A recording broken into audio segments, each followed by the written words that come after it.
Hoje nosso tema é sobre educação, sobre primeira infância e por isso nosso tema está alinhado aos 17 Objetivos de Desenvolvimento Sustentável, ODS 4, Educação para Todos e Todas. A gente se organiza nesse momento, se alinha neste momento ao ODS 4. Eu lembro a você que o Sistema Sagres apoia editorialmente a Agenda 2030 da ONU e por isso a gente organiza os nossos conteúdos, as nossas ações a esta estrutura que está baseada em 3 pilares: desenvolvimento econômico sustentável, desenvolvimento social e a preservação do meio ambiente.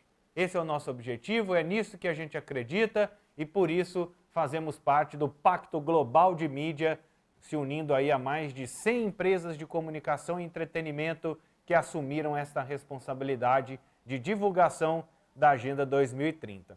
E o nosso tema é que a FAPESP está lançando o Centro Brasileiro para o Desenvolvimento da Primeira Infância. A Fundação de Amparo à Pesquisa do Estado de São Paulo lançou o Centro Brasileiro para o Desenvolvimento da Primeira Infância, o DPI. Um dos objetivos desse centro é realizar pesquisa na área do desenvolvimento da primeira infância e organizar cursos e oficinas para a profissionalização e a formação de profissionais para o setor público, estudantes do ensino médio ao doutorado e sobre o impacto na evolução para a adolescência e também para a vida adulta. E para falar sobre esse tema, estamos recebendo a Lívia Bailão, minha companheira aqui de todas as tardes, e também a Maria Beatriz Linhares, ela que é psicóloga e integra a equipe de pesquisadores do Centro Brasileiro. Primeiro, Maria Beatriz, seja muito bem-vinda à Sagres.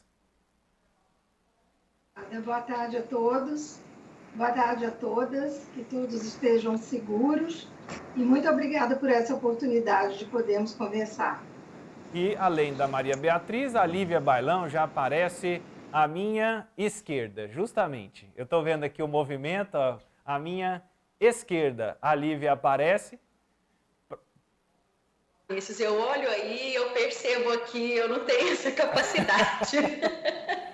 Bom, boa tarde para você, uma ótima semana para todos nós, boa tarde a toda a equipe do Sistema Sagres, do programa Tom Maior, a Maria Beatriz que está aqui conosco para esse tema interessantíssimo e a gente conhecer mais sobre o centro e as ideias da FAPESP e do grupo de pesquisadores. Boa tarde. Boa tarde, Lívia. Maria Beatriz, antes de mais nada, assim, quando a gente vai falar sobre a primeira infância, tem vários assuntos, várias abordagens, eu levantei alguns temas também, mas antes eu queria entender um pouco da importância desse centro de estudos e de como manter esse centro de estudos, né? A importância de buscar formas de manutenção desse centro de estudos. Então, conte um pouco sobre a importância do centro e também a forma de manutenção dele.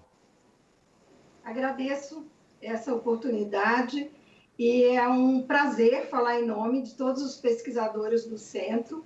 E eu iniciaria destacando o diferencial desse centro.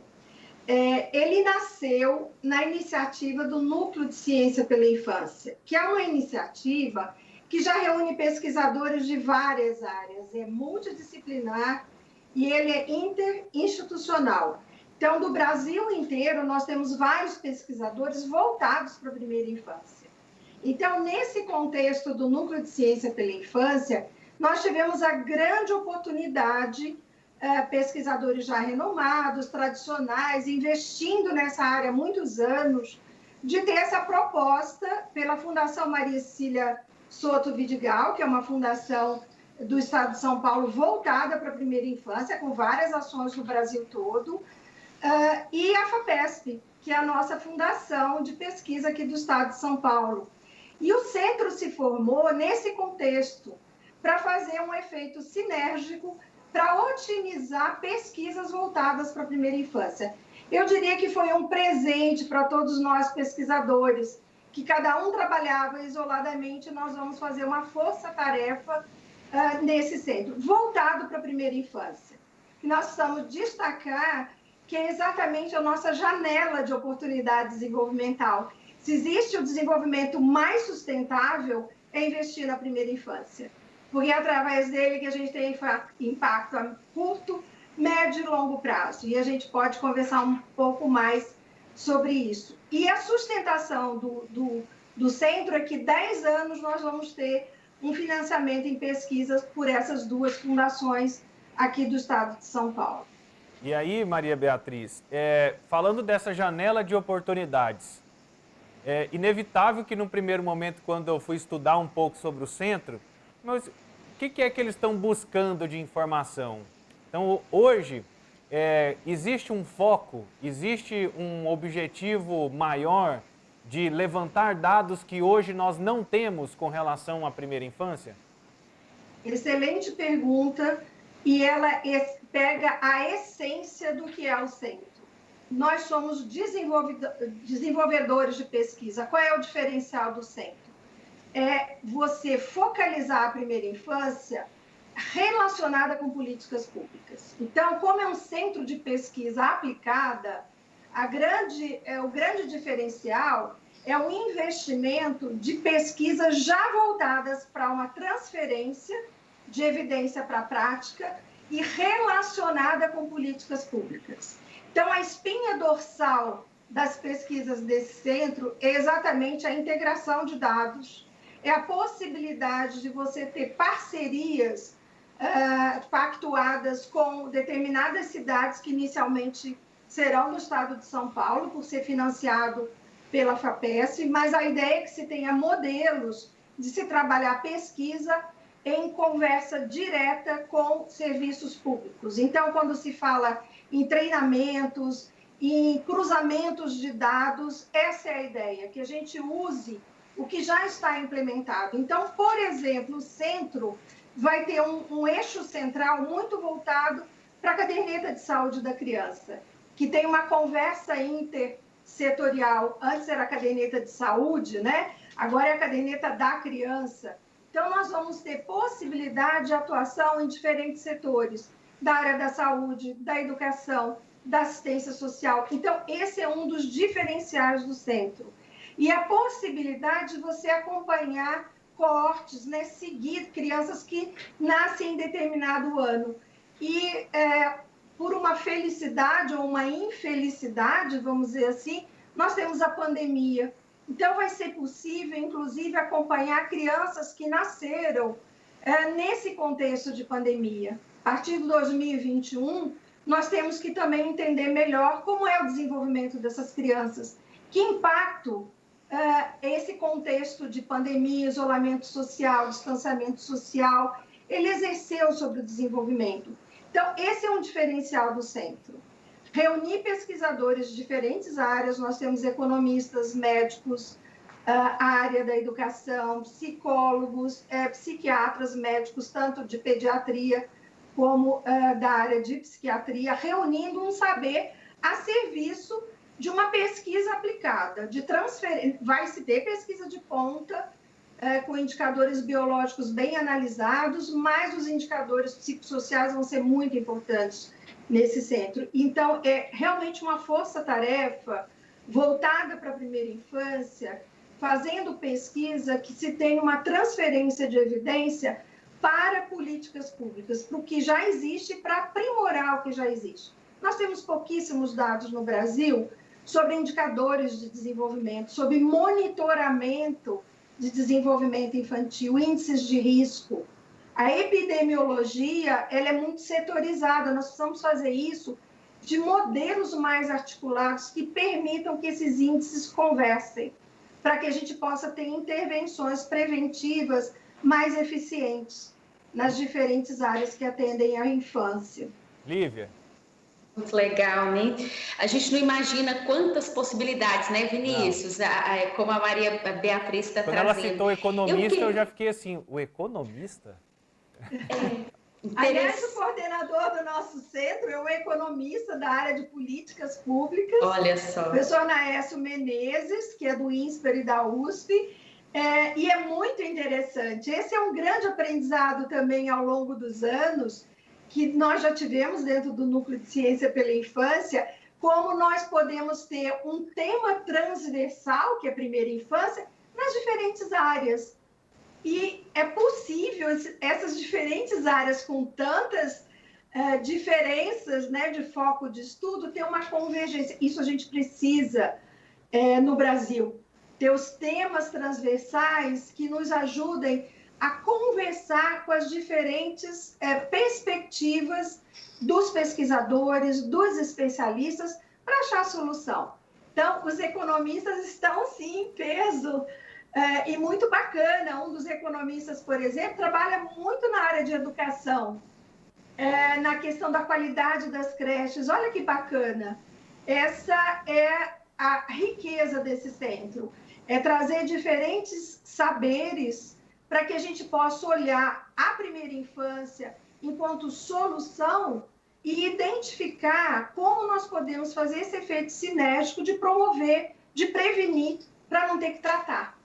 Então, é o desenvolvimento mais sustentável que a gente tem, e nós temos razões econômicas, nós temos razões do desenvolvimento, e nós temos razões humanitárias para justificar que esse é o desenvolvimento mais sustentável. É com isso que a gente impacta transgeracionalmente uma sociedade, quando a gente consegue fazer esse investimento. Então, eu diria que o centro é um exercício de modelos que a gente possa pensar do ponto de vista interdisciplinar, com um foco único, e criar esse link, né, essa conversa com políticas públicas, porque essa é a larga escala sustentável. Essa é a angústia dos pesquisadores. Quem trabalha com pesquisa aplicada, nós queremos a larga escala, e a larga escala nós precisamos das políticas públicas. Então, essa é uma parceria desejável, e esse centro tem esse perfil. A FAPESP tem um segmento de financiamento com esse perfil, e eles acreditaram, né, no CEPAP como uma possibilidade. E o mais bacana é com essa temática, né, de primeira infância, que a gente brinca que não é trabalho, é missão, né?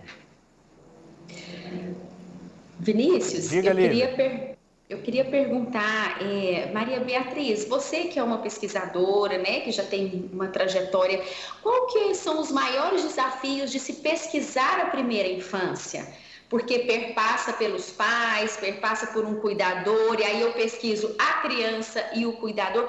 Qual que é o maior desafio desse nicho social, né, para se pesquisar? Importante a sua pergunta, né? Quando nós falamos em criança, é quase que assim automático você pensar a criança e seu contexto desenvolvimental. Então, a criança está inserida nesse contexto desenvolvimental. Qual é o mais proximal? A família. Então, são os cuidadores, né? Não necessariamente pai e mãe biológico, que eles são muito importantes, mas todos os cuidadores principais. Nós estamos falando de um outro nicho desenvolvimental, que é o espaço coletivo educacional, creche e educação infantil para a primeira infância. Nós estamos falando de comunidade, nós estamos falando de cidade, porque se nós temos a questão do saneamento básico, água potável, que na pandemia se lembrou bastante disso, né? Ser um dos maiores problemas do nosso país, isso também é importante para o habitat, né, daquela criança. Então, criança, pessoa, ela está imersa no contexto desenvolvimental. Todas essas áreas, quando nós falamos em criança, elas são objetos de avaliação e intervenção. Então, parentalidade é uma área muito importante. Quem desempenha a função parental? Nós precisamos ter indicadores disso, o projeto prevê isso, né? Parentalidade positiva. Nós temos que combater a violência contra a criança, que é predominantemente, eu diria, esmagadoramente, dentro do ambiente familiar, por pessoas familiares, que também na pandemia exacerbou. Então, a parentalidade, ela é um segmento muito importante quando a gente trabalha com a criança.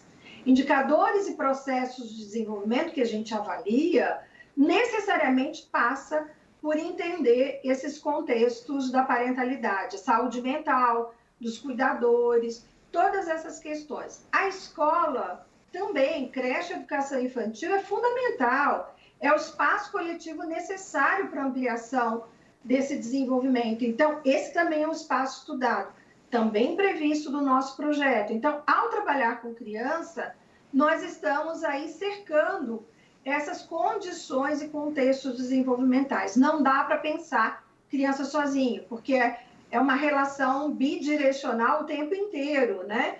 Quando não é tridimensional, você tem que pensar a criança, a escola, né, e a família.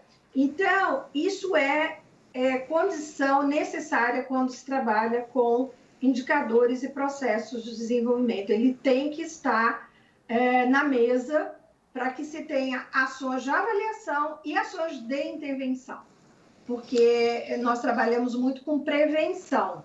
E ao trabalhar com prevenção, há que se fazer um investimento nesses dois setores e qualificá-los para cuidar da criança. A criança precisa de cuidado, né? Aí um segundo ponto que você levantou, muito importante, quais são os desafios? Os desafios são muitos. Eu não gosto da palavra problema, eu gosto da palavra desafio. E os desafios, eles podem ter soluções. É claro, toda vez que eu tenho um problema mais complexo, eu tenho que ter soluções mais complexas, mas eu posso decompor. Eu posso identificar, e aí a pesquisa nos ajuda muito, quais são os indicadores de risco que têm maior peso. Então, sobre eles eu tenho que ter um cuidado especial. Quais são os indicadores que eu posso interferir para proteger do impacto negativo daquele risco? Então, quando nós falamos do risco biológico ao desenvolvimento e quando nós falamos do risco psicossocial das famílias mais vulneráveis, não só do ponto de vista socioeconômico, né?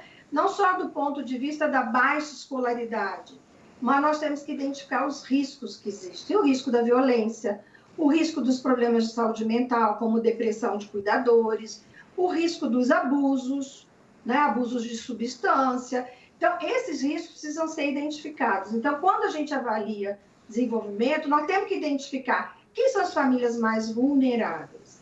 E aí nós temos já um dado de literatura e de pesquisas realizadas que os recrutamentos, né, atingir as famílias com maior vulnerabilidade para promover programas de intervenção, a gente tem menos adesão, mais baixa adesão em termos de pesquisa. Só que olha que bacana, quando nós fazemos isso, pesquisa, alicerçadas nas instituições que já atendem essas famílias, escolas, programas de saúde da família, que tem programa de visitação domiciliar, nós temos mais chance de identificar e atingir essas famílias. Então, dentro do CEPAC, nós vamos ter essa, eu diria, não sei se vantagem, mas nós vamos ter essa ajuda, né, de ser um projeto voltado para pactuação e comprometimento de determinados municípios inicialmente para que o trabalho de pesquisa seja feito em parceria com as políticas públicas implementadas. Então, isso nos ajuda a chegar mais perto, né, para ter maior sucesso no recrutamento e assegurar, que é um outro problema que a gente tem com a vulnerabilidade psicossocial das famílias, a adesão, a manutenção dentro dos programas. Então, isso tudo tem que estar previsto e desenhado, né, nessas pesquisas, mas são desafios, sim. Esse é um dos desafios, né? Maria, que em pesquisa a gente tem. Maria Beatriz, uma dúvida. Qual que é o período da primeira infância? A primeira infância, ela tem um recorte especial até os 6 anos de idade. Então, essa é uma questão importante que a gente poderia ter definido inicialmente, né? Foi bom você perguntar. Então, quando nós falamos primeira infância, janela de oportunidade, nós estamos falando de 0 a 6. De 0 a 3 é um segmento dentro da primeira infância que, junto com o período pré-natal, a gestação, quando a mãezinha está grávida, se chama de primeiríssima infância. Então, quando eu tenho gestação mais 3 anos de idade, eu tenho um olhar especial para aquele segmento de formação. E aí tem uma coisa muito importante da gente lembrar, é onde o nosso desenvolvimento cerebral está mais acelerado, onde a rede neuronal está pulsando para aprender, onde precisa de estímulo. Então, 0 a 3, as conexões cerebrais, do ponto de vista da neurociências, nós tivemos muitos avanços, mostrando que as redes estão prontas, tipo assim, ávidos para aprender, onde a estimulação da família, do ambiente familiar, a estimulação das creches, elas vão ser fundamentais, né, dos espaços que permitam estimular essa criança. A nutrição, segurança alimentar, tão importante, né, para o período inicial da primeiríssima infância, gestação e 3 primeiros anos. Então, nós temos que entender, quando nós estamos falando até 6 anos, nós temos, assim, todas as portas, por isso que é chamado de janela, de oportunidade para o desenvolvimento, que é onde nós temos as janelas abertas para o aprendizado, para a estimulação. E aí tem uma notícia bem bacana, né? Porque da mesma maneira que a gente fala das perdas, quando nós estimulamos uma criança, tem trabalhos de uma área que chama epigenética. O nome é complicado, mas é muito simples de entender. Quando você estimula uma criança, quando você brinca com a criança, canta, fala, né? Você está promovendo estimulação social, e a estimulação social, ela muda, inclusive, a arquitetura do nosso gene, da genética. E isso é transmitido intergeracionalmente. Olha que bacana, que poder que tem isso. Né? Nós falamos sempre da genética tendo problemas, né, impactando no desenvolvimento, mas nós podemos pensar o raciocínio inverso da epigenética com trabalhos que já nos mostram. Estimular a criança, você consegue impactar em termos da expressão gênica daquele organismo. Olha que coisa poderosa, né? Então, é isso que nós temos que entender quando a gente fala de primeira infância. Muito poderosa. Excelente. E aí, Lívia e também a Maria Beatriz, até nosso tempo já está bem estourado, mas eu queria, até para que os nossos ouvintes, telespectadores, internautas, que possam entender a grandeza e a relevância desse movimento que é esse Centro Brasileiro de Pesquisa, de Desenvolvimento para a Primeira Infância. Você falou muito sobre da janela de oportunidades ali, né? E como é um trabalho preventivo e não corretivo, vamos dizer assim. E a gente muitas vezes não vê e não percebe, não consegue imaginar isso a longo prazo. E aí eu queria pegar um exemplo de uma situação delicada demais que aconteceu recentemente em Campinas, onde uma criança foi encontrada presa. Foi presa pelo pai dentro de um tambor, né, dentro de uma área, numa situação, ficar sem comer e tudo mais. Não quero entrar no mérito nem no detalhe dessa situação criminal, mas eu quero dizer que reflexos a gente já pode observar nessa criança quando ela chegar adulto, né, e ainda mais na sua experiência como psicóloga, né, o trabalho e a importância de conhecer essa rede neural pulsante por conexões até os 3 anos, até os 6 anos. O que significa isso para a vida adulta? Excelente pergunta, e eu vou responder em tese, né? Porque eu acho que esse caso, ele ilustra, ele é bastante provocativo, muito emocional. Eu acho, assim, impossível não se emocionar, mas ele nos ilustra uma situação que é muito recorrente, às vezes muito ignorada, que é a questão da violência contra a criança. Eu vou dividir minha resposta em alguns pontos. Você falou do tempo estourado, mas eu não posso perder essa oportunidade. Primeiro lugar... Beatriz, essa pergunta dá um programa inteiro, 4 horas de tom maior. Exato. Eu quero um específico, se você me der, eu vou falar sobre isso. Primeiro, desenvolvimento, nós temos plasticidade. Mas isso não é o elástico que nós vamos toda a vida esticando. Ele é bastante plástico, né? Então, nós temos poder de modificabilidade. Por isso que essa janela de oportunidade é importante.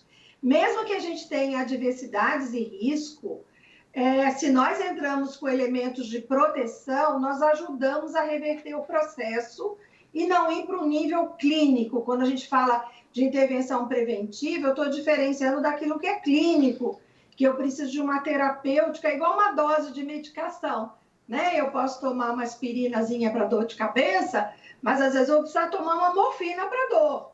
Então, também é assim no apoio psicológico ao indivíduo, quando ele tem situações que se chama estresse tóxico.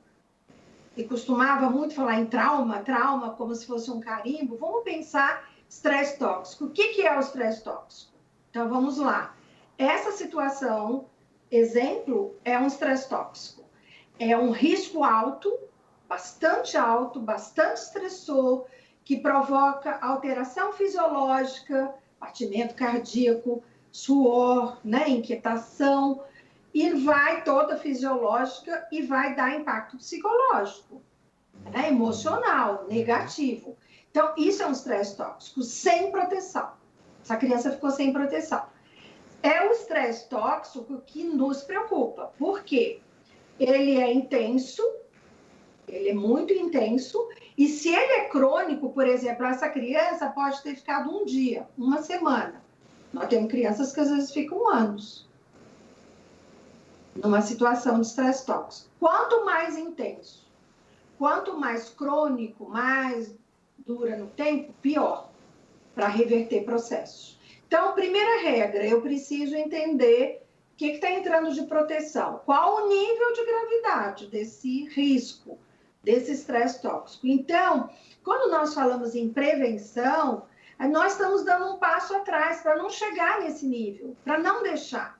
Então, existem programas, nós até trabalhamos com um programa que é de prevenção de violência contra crianças, que é preventivo, trabalha com os pais no sentido de não chegar nesse ponto de violência, de agressividade. Por quê? Nós já temos trabalhos mostrando que uma violência muito intensa, maus tratos na infância, quando as mães têm maus tratos na infância, seja do ponto de vista de abuso físico, sexual, negligência, quando isso é intenso, isso se transmite intergeracionalmente. Quer dizer, ao cuidar dos filhos, nas práticas parentais, isso vai impactar. E aí, por isso que a gente tem agressividade, por isso que a gente não tem regulação emocional. Então, é muito importante entender quase que assim, o princípio de pensar desenvolvimento. Eu tenho que pensar que eu preciso proteger antes que chegue nesse ponto. Chegando nesse ponto, eu vou precisar de intervenções mais intensas do ponto de vista clínico para ajudar a reverter esse processo. Então, nós temos que entender essa régua, né, de intensidade dos riscos que a criança sofre no seu desenvolvimento. E violência nenhuma criança pode experimentar, não deve. Não deve. Lívia. É aquele jargão, né, de que violência gera violência, mas é real. Se a criança experiencia isso lá nas relações primeiras dela, é isso que ela sabe dar, né? É assim que ela interage com o mundo. E a gente só vai reproduzindo uma sociedade violenta, né? É muito, muito delicado, muito sério todas essas questões que envolvem essa fase, como a Maria Beatriz comentou, né, Vinícius? Sim, com certeza. Eu vou deixar... Você tem mais uma pergunta, Lívia, para a gente encerrar, e aí a gente deixa o Alma em Cura para amanhã. Né? Então, você tem mais uma pergunta. Eu faria esse programa virar umas 4 horas tranquilamente com as perguntas que eu tenho aqui, mas deixa para a próxima. Não, é muito bacana, até porque no nosso quadro Alma em Cura, Maria Beatriz, é sempre o quadro que vem após as entrevistas e a gente aborda um tema do nosso interior. E não tem como a gente falar do nosso interior sem estar atrelado às experiências intrauterinas, pós-natais, enfim, né? Tudo isso que você está trazendo. Mas voltando ao trabalho do centro em específico, eu não me lembro de você falar, ele vai ser, os pesquisadores são pesquisadores do estado de São Paulo, ele vai extrapolar o território paulista, porque a pesquisa vem da FAPESP, né? Mas como que vocês pretendem trabalhar a ampliação disso no país e até fora, por que não, né? Gerando dados aí além. Essa pergunta é bem importante e gera dúvida, né? Em várias pessoas que têm conhecimento do centro. É uma questão, assim, central. A FAPESP financia pesquisa para o estado de São Paulo. O que significa isso? Para pesquisadores que estão no estado de São Paulo, ela considera os chamados pesquisadores ali principais. O núcleo central da pesquisa tem que ser pesquisadores de São Paulo. Isso não exclui que se pesquise temas do país inteiro. Então, isso é importante a gente saber.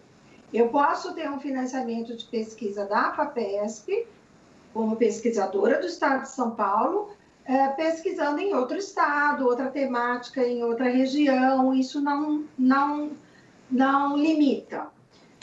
Além dos pesquisadores do estado de São Paulo, os principais, nós contamos com os pesquisadores chamados associados, e são vários, de várias regiões do país, né, que fazem parte do Núcleo de Ciência pela Infância, que estão também no centro. Inicialmente, esse é um projeto grande, né, aí proposto em etapas por 10 anos.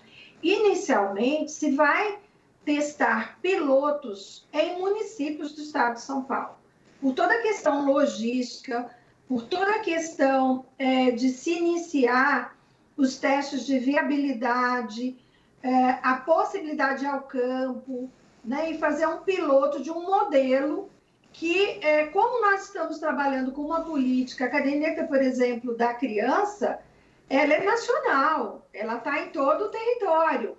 Então, não é uma exclusividade do estado de São Paulo. E esse é um dos desafios e uma das soluções pretendidas pelo centro, que esse modelo possa ser transferido, generalizado para outros municípios, outras regiões e que outros centros venham também, né, a agregar nesse sentido de transformar modelos de pesquisa aplicada atrelados a políticas públicas. Então, inicialmente, vão ser nos municípios de São Paulo, mas esses modelos testados, eles podem ir para outras regiões. Nós já tivemos uma experiência de várias pesquisas do estado de São Paulo, aqui em Ribeirão Preto, com financiamento da FAPESP, e agora nós estamos trabalhando, no território, nós estamos trabalhando no território do Ceará. Sim. Então, vejam, houve um financiamento inicial, você testa modelos, então essa é vamos dizer assim, a trajetória natural do centro, né? Ela não é restrita ao estado de São Paulo enquanto produção de conhecimento. O que a FAPESP restringe é o financiamento.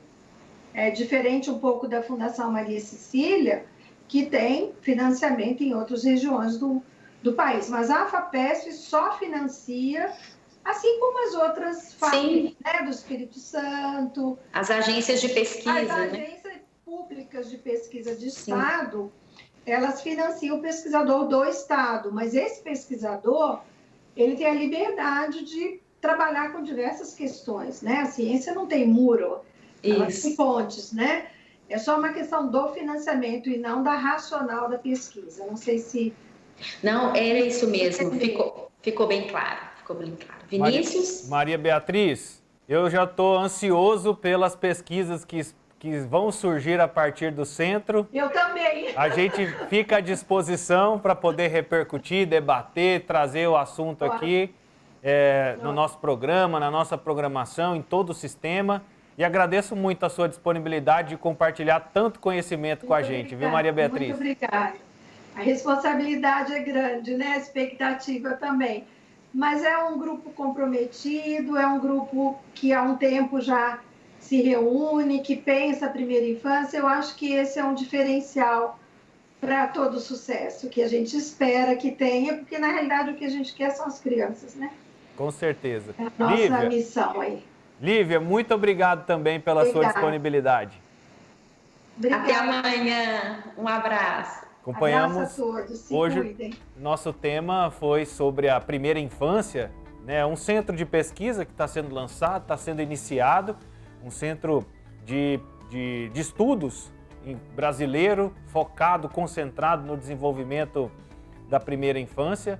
E a gente foi se estendendo para outros temas conectados à primeira infância, que é um momento importante, é um momento decisivo, aí com até a própria professora, nossa entrevistada, citando, né, de 0 a 3 anos, o momento em que temos as maiores intensidades do cérebro e de conexões, de buscar conexões. Então tem muita coisa a ser entendida, compreendida e também, com certeza, desaprendida com relação aos estudos que vão ser desenvolvidos aí com o apoio da FAPESP. Agradeço a Lívia Bailão e também a psicóloga Maria Beatriz Linhares pela entrevista, pela participação aqui no nosso Sagres em Tom Maior.